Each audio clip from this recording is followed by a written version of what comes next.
Hayan, hayan. Good morning sa lahat. Kukuha po tayo ng ating mga saluyot sa ating bakuran.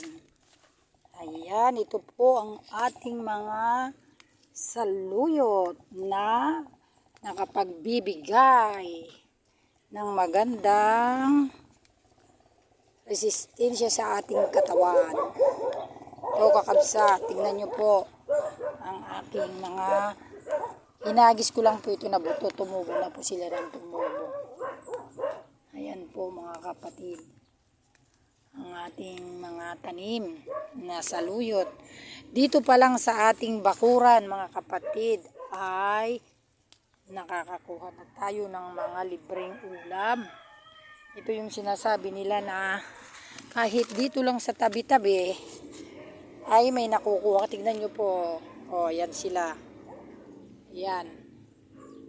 Dito pa lang po ay may mga gulay na. Nalilibre na po tayo ng mga ulam.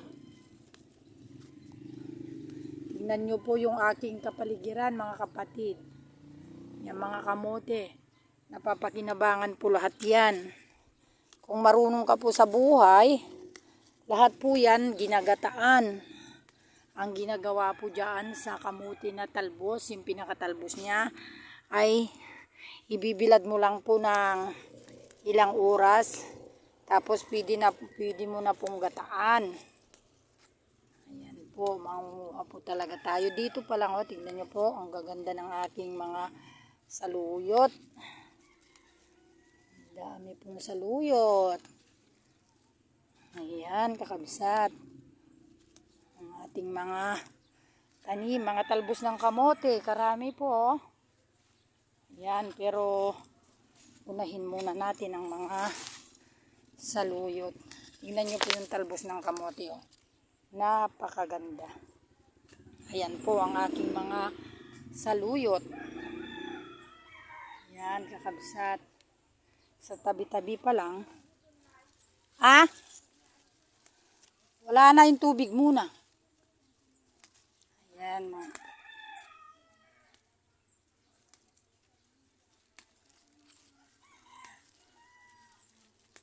Tingnan nyo po at napakadami po ng aking tanim na saluyot.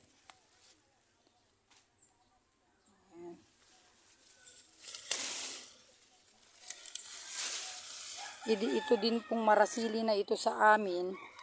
Ewan ko kanong Tagalog nito ay nakakagamot ito sa sakit ng tiyan. Wala na. Ayan po kapatid. Ang ating mga saluyot. Napakadami nila Ang gaganda ng dahon.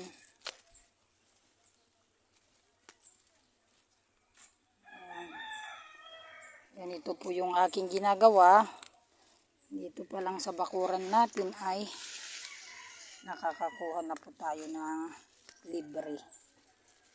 Ito yung sinasabi nila, kung magtitinda ka, hindi mo na kailangan na bilhin yung saluyot. Kasi isang tali pa lang doon sa amin ng saluyot ay 35 pesos na. O dito, tanim mo na, hindi ka nabibili. Kasi may kunting kang labong, pwede mo nang igisa sa manok. Kabsat. Yan ito ang ating ginagawa. Pwede po ba pag may sarili kang mga pananim, nalilibre na. Ganda po ng ating mga saluyot. O yan po, di po ba marami na po yan.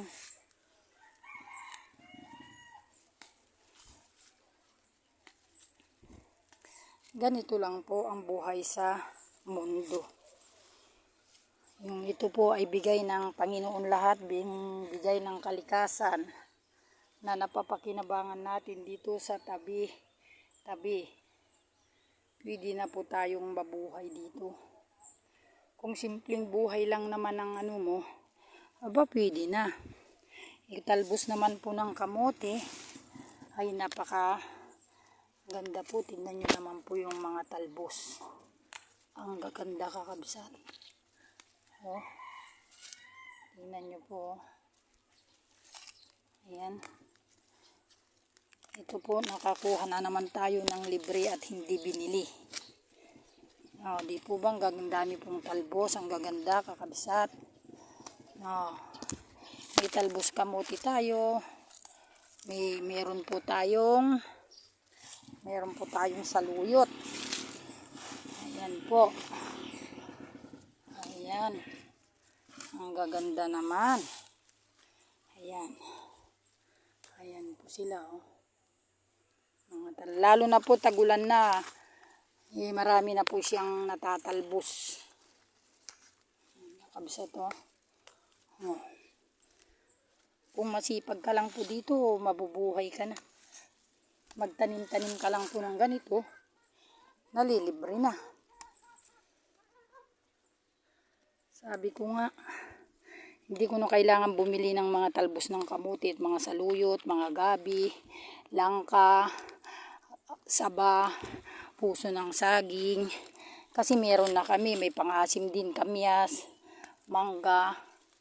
Kaya hindi ko na po kailangan ng bumili. Kasi dito pa lang sa bakuran ko, nakakakuha na ako ng libre. Ayan.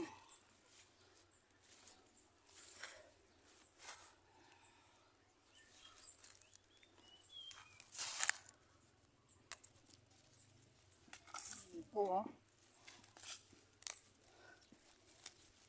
Ayan mga kapatid, marami pa masyado yung talbos. Tama na po yung kukunin ko. Marami na po akong nakuha. Marami na, oh. Tignan nyo naman po dito, eh. Nakakakuha naman po tayo ng mga talbos na magaganda. Ayan po. Magandang mga talbos. Ipiprito mo lang po ito, ayos na.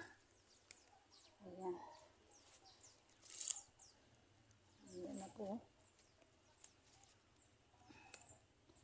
Ayan. Okay na po. Marami na po akong nakuha. Mainit na. Ayan po ang ating nakuha mga kapatid. Sa sarili nating tanim. Libre na naman po tayo ng pananghalian. Oh. Hindi po ba? Ito tayo dito. Ayan, ang gulay sa mundo. Ayan. Diba? Libre na po yan. May talbos. Ang ganda ng talbos, oh.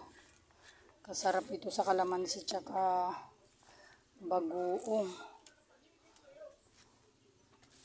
Ito. Oh. Diba? May kunti kasi akong labong dun. Gusto daw kasi ni yung matanda. Ayan, libre na po yan. Ayan, meron din tayong dahon ng malongge. Sa kapangpangan ito, di ba, Father, malunggi sa kapangpangan ito? Malongge. Oh. Ayan na, may talbos na ng kamote.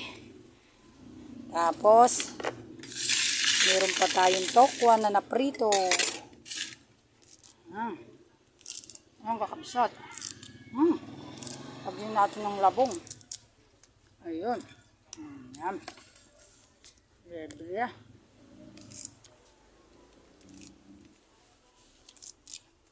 Sarap ng buhay. Buhay probinsya.